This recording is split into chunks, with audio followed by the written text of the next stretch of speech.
While the English called the Vikings a vile people, the Vikings themselves would disagree. To them, their fearsome and bloody raids made complete sense according to the Norse mythology that their Viking society was based on. It was about bravery and going to battle against dangerous enemies. It was also about winning the fight and enjoying the spoils that came with it. There were various principles and ethics involved, just not Christian ones. In fact, Christianity helped bring about the end of the Viking way of life. Let's learn more about why the era of raids ground to a halt in this episode of the Infographics show. What happened to the Vikings? The Vikings' age was a long one, ranging from the year 793 to 1066. Those who lived the Viking life could be found in the North Atlantic and Scandinavian regions of the world. Now, it's important to recognize that not everyone from these areas was a Viking. The word itself is defined as either a raider or a pirate, and only a minority of the population actually participated in raiding.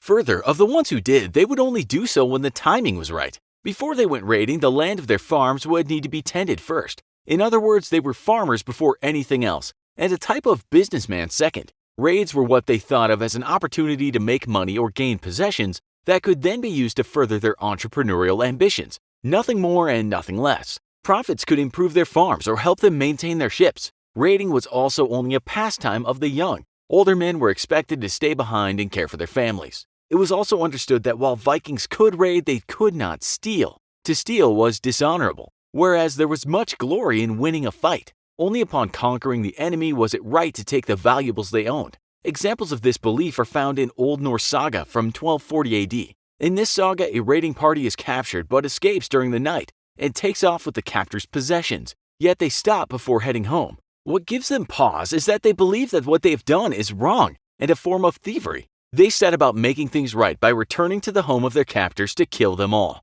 Only then can they take their goods since they fought them for them first. Though this is a tale, it is based on truth. The concepts that the Vikings lived by were bravery, honor, and courage, and they believed in a pagan religion in which there were many gods of several talents that tied into the world around them in observable ways. They could not understand or appreciate the Christian way of life, or those who supported Christian views of one all-knowing God of whom there was, to them, little evidence of existing. They therefore had little tolerance for the Christians they came across while on their raids. This is how the Vikings earned their less than flattering reputation, because while it would normally be frowned upon to kill the unarmed and loot their belongings, this only applied to those who were Norse. Therefore, from the year 793 to 1100, as they terrorized coastal Europe, the Vikings would kill any person they encountered who got in their way, including monks. They figured that if Christian religious leaders could be killed in a church, then their god was not a strong or powerful one at all, and plunder, from a church or not, was all theirs for the taking.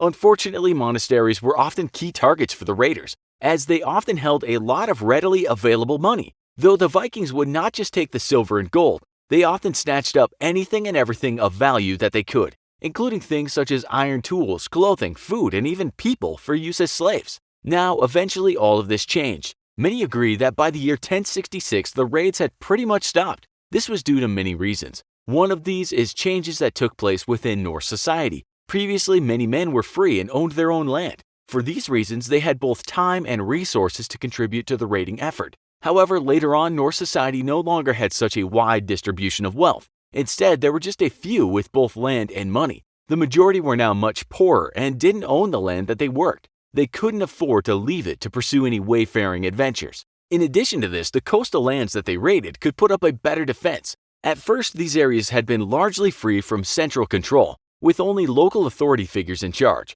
It was relatively easy to mount an attack and have the upper hand in the battle that would ensue. However, these lands eventually came under the rule of various kings. This meant that now there were armies trained in war that could defend against a Viking attack. The Vikings knew how to use weapons but relied on their advantage of surprise for their success. This was no longer as much of an advantage against trained guards. Further, key targets were shifted from offshore locations to areas more inland and beyond the reach of Viking pirates. Structures were also changed and strengthened in ways that made them less vulnerable. This tilted the odds in favor of those they were raiding and against the raiders themselves. With less to gain and more to lose, this was likely quite a deterrent. In addition to all of this, Christianity found its way into Norse culture. Missionaries succeeded in converting much of the Danish, Norwegian, and Swedish populations. Some rulers in the Scandinavian region forced conversion of their subjects as well. Unsurprisingly, many raiding practices were at odds with Christian beliefs, and so their support began to decline. Further, by the 11th century, the Catholic Church upheld 2 edicts banning violence by Christians against other Christians,